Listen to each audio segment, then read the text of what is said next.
जास्त केसेस होत्या पक्षफुटीच्या अगोदर. तेच नेते पक्ष विलिनीकरणाला मर्जरला विरोध करताना पाहायला मिळत आहेत.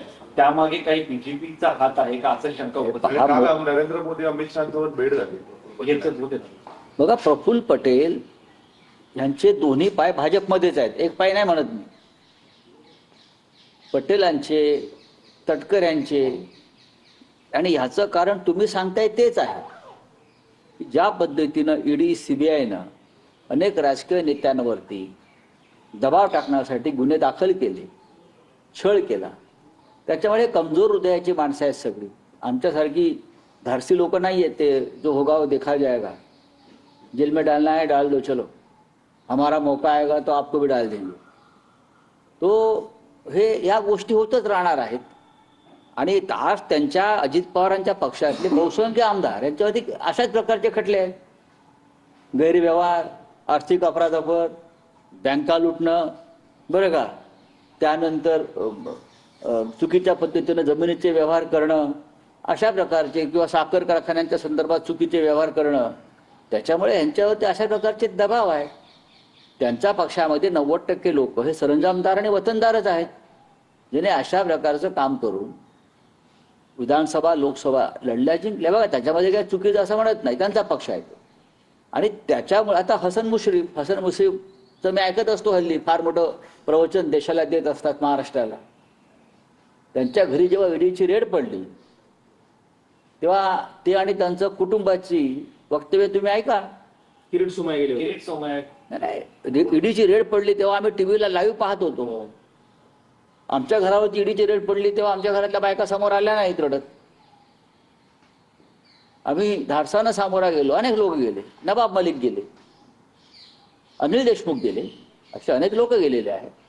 पण ह्यांच्या घरावर जेव्हा ईडीच्या कारवाया झाल्या, भले त्या खोट्या असतील, तेव्हा तुमच्यासारखे धिप्पाड पुरुष हे कसे गर्भगळीत झाले महाराष्ट्रानं पाहिलं. त्याच्यामुळे ते जे आता काय सांगतात, प्रवचनं देत आहेत हिमतीची, धाडसाची, नैतिकतेची, त्याच्यावरती महाराष्ट्र विश्वास ठेवणार नाही. लोकसभेमध्ये अजित पवार यांच्या संदर्भात कार्यस्थगन प्रस्ताव आणलेला आहे शिवसेनेने.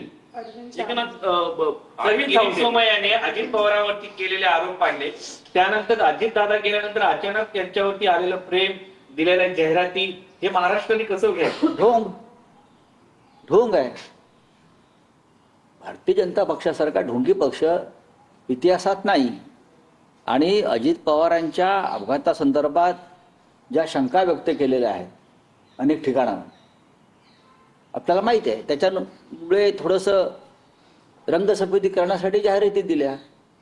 यापूर्वी अनेक प्रमुख नेते या महाराष्ट्रात निधन झालेलं आहे, अनेक जे भारतीय जनता पक्षाबरोबर काम केलं आहे. त्याच्या वेळेला अशा जाहिराती भाजपने दिलेल्या नाहीत, अजिबात नाहीत. अनेक मोठे नेते गेलेले आहेत, अनेक मोठे. ओमराजे निंबाळकर म्हणतात की ईव्हीएम मध्ये घोटाळा असता तर मी निवडूनच आलो नसतो. ठीक आहे सर, कार्यस्थगन प्रस्ताव शिवसेना अरविंद सावंतांनी प्रस्ताव दिला, स्थगन प्रस्ताव, चर्चा करा म्हणतात. अजित महत्वाचा विषय आणि सुप्रीम कोर्टाची मॉनिटर करा. असा आहे की संसदेमध्ये मी हा विषय मांडलेला आहे ना, ही पक्षाची भूमिका आहे. राज्यसभेत मी तोच विषय मांडलेला आहे की अजित पवारांचा जो अपघात आहे तो संशयास्पद आहे आणि त्याची न्यायालयीन चौकशी होणं गरजेचं आहे, सिटिंग जज कडून.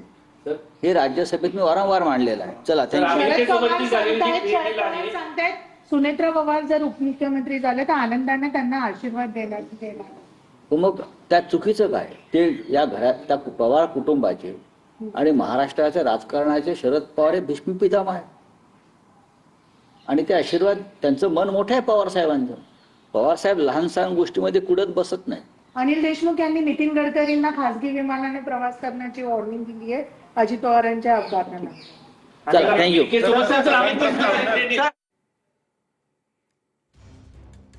तर पटेलांनी महाराष्ट्राला पटेल असंच करावं असं संजय राऊत यांनी म्हटलंय.